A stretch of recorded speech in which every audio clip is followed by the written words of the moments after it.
There's times in your life when things are going to happen that you've got to begin to put your dream on hold. And you might have to reinvent yourself. It's called life. And don't tell everybody about it. 80% don't care and 20% glad it's you. You have to suck it up and handle it. That's what it's called being in business. Being an entrepreneur, being a risk taker, walking by faith and not by sight. Stuff happens to you. And so I had to go in a new direction. How many of you like me had periods in your life when you were temporarily insane? See, there's some people, one of the goals I have is training 100,000 voices of hope outside of politics and outside of religion, both of which I believe unwittingly polarize and divide people, and teach people how to deliver a message of hope and give people methods and techniques that will help them to change their lives and begin to move their lives to another level. You have something special. You have greatness within you. That story that you have can impact people's lives.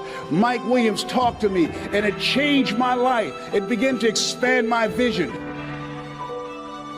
That's in your future. Shake somebody's hand on your right and left and say, that's in my future. That's in my future. Everybody point at me right now. Point at me right now. Point at me lovingly right now. Say, Les Brown. Everybody together say, Les Brown. If you can do it, I can do it. And this time when you say, I can do it, say it with conviction. Point at me again. Les Brown. If you can do it, I can do it.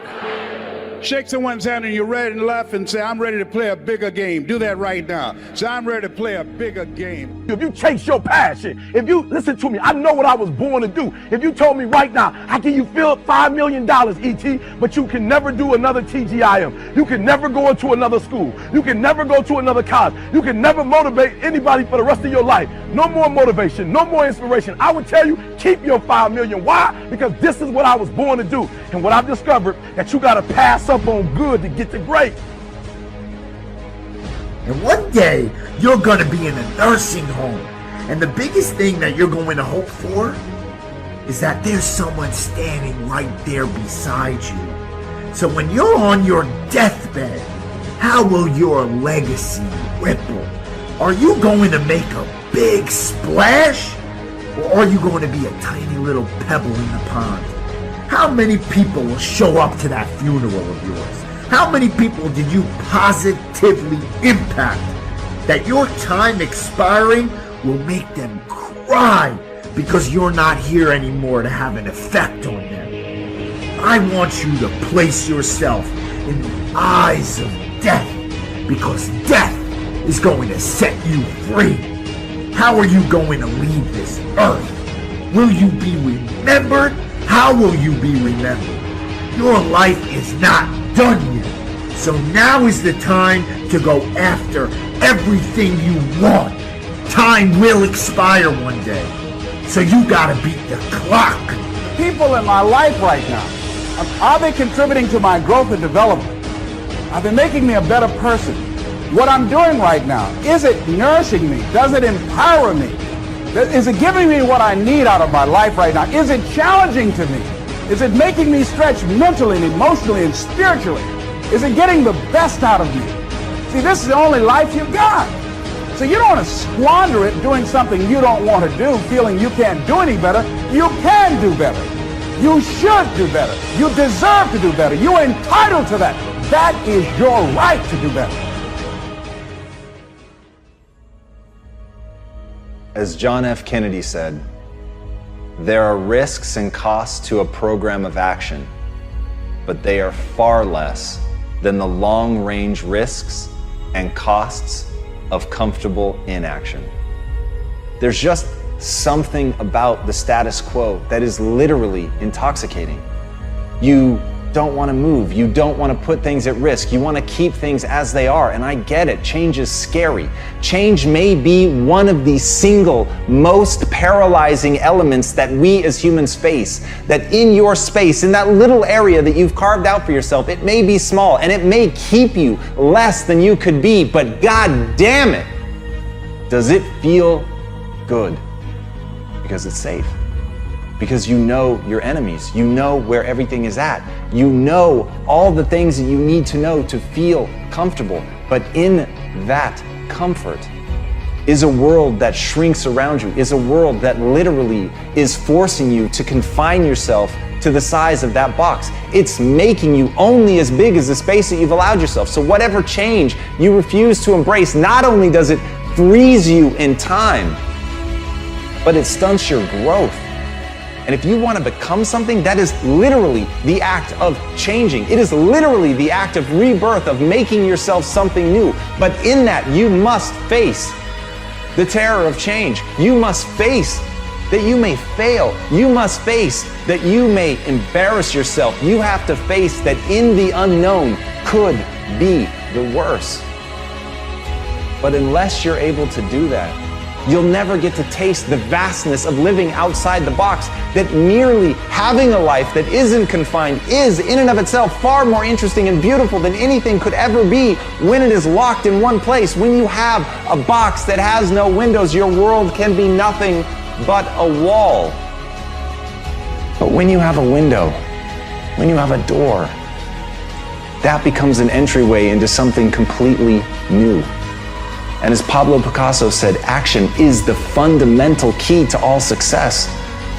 So if you want to succeed, if you want something more for your life, you have to be willing to walk through that door. And if you're in a box that has no door, then you've got to be willing to kick one open. You've got to be willing to claw through feet of concrete if that's what it takes to get on the other side. But you've got to be willing to push yourself out of that comfort zone to find out what could be, to take control of your destiny and realize the fundamental human truth. Only you control what you can be. And if you want to escape, the one thing you need is belief. And as Phil Knight said, belief is irresistible. Once you believe that you can act in accordance with something that will actually help move you forward, once you believe to the core of your being that there is no one better suited to building the life of your dreams than you, then suddenly safety becomes the least safe thing that you could do. Suddenly, being in a space that is so narrowly defined is the only thing that's going to choke the life out of you. So the only real risk is not to have faith in yourself. The only real risk is to stay put. The only real risk is to play it safe. So my friends, find that belief in yourself. Take that risk. Act, move, do something, define a new life, build a new you. That's the key to success.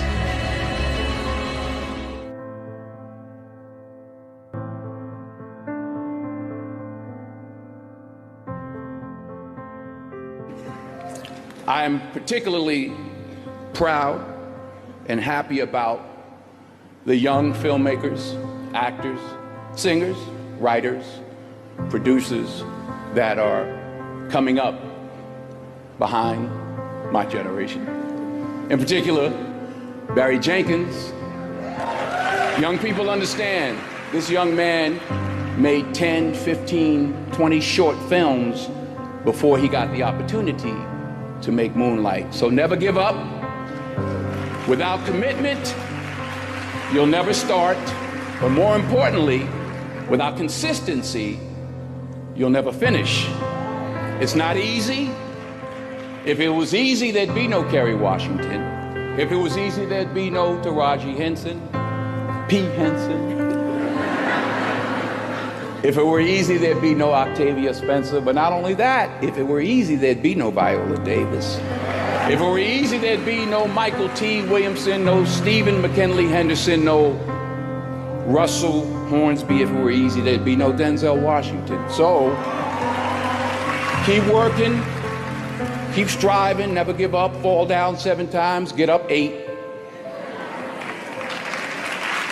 Ease is a greater threat to progress than hardship. Ease is a greater threat to progress than hardship. So, keep moving, keep growing, keep learning. See you at work.